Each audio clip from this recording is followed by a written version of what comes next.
Assalamualaikum warahmatullahi wabarakatuh. Nama saya Niken Andriani Kristianto dengan NIM 72114199197 dari Rombel Akuntansi B 2019. Saat ini saya akan mempresentasikan mata kuliah Sistem Informasi Manajemen bab 10, implikasi etis dari teknologi informasi. Yang pertama ada cakupan perspektif versus cakupan deskriptif. Cakupan perspektif menentukan bagaimana MIS sebaiknya dikembangkan dan digunakan di dalam suatu perusahaan. Sedangkan cakupan deskriptif menjelaskan bagaimana hal-hal sedang dilaksanakan. Cakupan perspektif merupakan pendekatan yang lebih baik untuk menampilkan materi dalam perguruan tinggi yang memasuki dunia bisnis dibandingkan dengan cakupan deskriptif. Selanjutnya ada moral, etika, dan hukum. Dalam kehidupan sehari-hari, kita diarahkan oleh banyak pengaruh. Sebagai warga negara yang memiliki tanggung jawab sosial, kita ingin melakukan hal yang secara moral benar, berlaku etis, dan mematuhi hukum. Moral adalah tradisi kepercayaan mengenai perilaku yang benar dan salah. Etika berasal dari bahasa Yunani yaitu ethos yang berarti karakter. Sekumpulan kepercayaan, standar atau teladan yang mengarahkan dan merasuk ke dalam seseorang atau masyarakat. Hukum adalah peraturan perilaku formal yang ditetapkan oleh otoritas yang berwenang seperti pemerintah terhadap warga negaranya.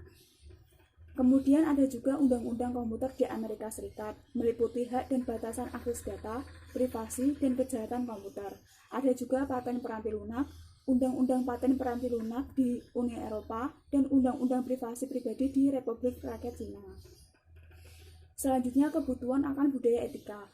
Bagaimana budaya etika diterapkan? Yang pertama ada kredo perusahaan, yaitu pernyataan singkat mengenai nilai-nilai yang ingin dijunjung perusahaan.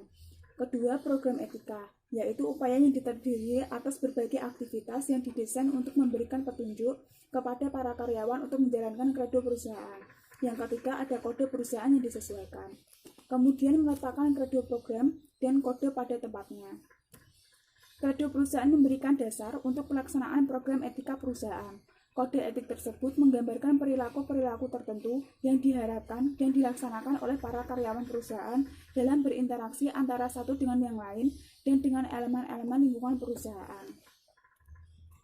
Selanjutnya ada alasan dibalik etika komputer. James Halmore mendefinisikan etika komputer sebagai analisis sifat dan dampak sosial teknologi komputer serta perumusan dan justifikasi dari kebijakan yang terkait untuk penggunaan teknologi tersebut secara etis. Alasan pentingnya etika komputer. 1. Kelenturan secara logis, faktor transformasi, faktor ketidaktampakan, dan yang meliputi nilai pemrograman yang tidak tampak, perhitungan rumit yang tidak tampak, penyalahgunaan yang tampak. Selanjutnya, ada juga hak sosial dan komputer, hak privasi, hak untuk mendapatkan keakuratan, hak kepemilikan, dan hak mendapatkan akses. Kemudian audit informasi. Pentingnya objektivitas. Yang kedua, jenis aktivitas audit. Yang pertama ada audit finansial. Memverifikasi catatan-catatan perusahaan dan merupakan jenis aktivitas yang dilaksanakan oleh auditor eksternal. Pada beberapa tugas, auditor internal bekerja sama dengan auditor eksternal. Pada tugas lain, auditor internal melakukan seluruh pekerjaan audit sendiri. Yang kedua ada audit operasional, meliputi 1.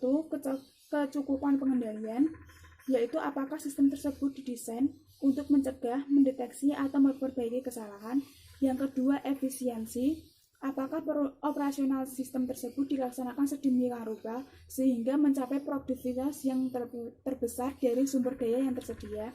Kemudian kepatuhan dengan kebijakan perusahaan. Apakah sistem tersebut memungkinkan perusahaan tersebut untuk mencapai tujuannya atau memecahkan masalahnya dengan cara yang disarankan. Kemudian ada audit berkelanjutan. Sama dengan audit operasional, tetapi audit berkelanjutan berlangsung terus-menerus. Sebagai contoh, audit internal dapat secara acak memilih karyawan dan memberikan slip gaji kepada mereka tanpa menggunakan sistem surat menyurat perusahaan. Kemudian ada desain sistem pengendalian internal. Selanjutnya ada juga subsistem audit internal. Selanjutnya menerapkan etika dalam teknologi informasi. Yang pertama ada kode etik, keharusan moral umum. Keharusan ini berkenaan dengan perilaku moral, memberi kontribusi kepada masyarakat, menghindari bahaya, berlaku jujur, dapat dipercaya, dan adil, dan isu-isu yang pada saat ini mendapatkan perhatian hukum, hak milik, hak cipta, privasi, dan kerahasiaan. Yang kedua, tanggung jawab profesional yang lebih spesifik. Hal ini berkenaan dengan dimensi-dimensi kinerja profesional. Isu moral seperti berlaku jujur dalam melakukan evaluasi dan menghargai komitmen dibahas di sini. Ketiga, keharusan kepemimpinan organisasi. Sebagai pemimpin, anggota ACM memiliki tanggung jawab untuk mendukung penggunaan sah sumber daya komputer, menstimulasi orang lain di organisasi untuk memenuhi tanggung jawab sosial, memungkinkan pihak lain di dalam organisasi mendapatkan manfaat dari komputer, serta melindungi kepentingan para pembina. Yang keempat, kepatuhan terhadap kode. Di sini, anggota ACM harus mengindikasikan dukungan untuk kode etik. Selanjutnya, kode etik dan praktik profesional rekayasa peranti lunak. Ada 8 hal penting. 1. Masyarakat, 2. Klien dan atasan, 3. Produk, 4. Penilaian, 5. Manajemen, 6. Profesi, 7. Kolega, dan ke-8 diri sendiri. Kemudian ada pendidikan etika komputer, bisa melalui mata kuliah di perguruan tinggi, program profesional, dan program edukasi swasta. Selanjutnya, etika dan SEO. Yang pertama, mencapai tingkat pemahaman yang lebih baik akan pemahaman prinsip akuntansi, mempelajari sistem informasi yang menyelesaikan laporan keuangan dan mengambil tindakan perbaikan, mendidik eksekutif perusahaan mengenai sistem-sistem keuangan, mengintegrasikan ke dalam sistem informasi alarm yang memperingatkan eksekutif terhadap aktivitas yang menimbulkan perhatian, secara aktif berpartisipasi di dalam memberikan informasi keuangan kepada elemen lingkungan, dan mengendalikan dengan ketat keuangan yang dihabiskan untuk sumber daya informasi. Yang terakhir, pengaruh Sarbanes-Oxley (XOX) terdiri atas 10 pasal utama. 2 diantaranya secara langsung mempengaruhi unit pelayanan informasi perusahaan. CEO dan CFO harus menandatangani laporan keuangan, serta perusahaan-perusahaan Amerika Serikat disyaratkan untuk memiliki unit audit internal. Sekian dari saya. Wassalamualaikum warahmatullahi wabarakatuh.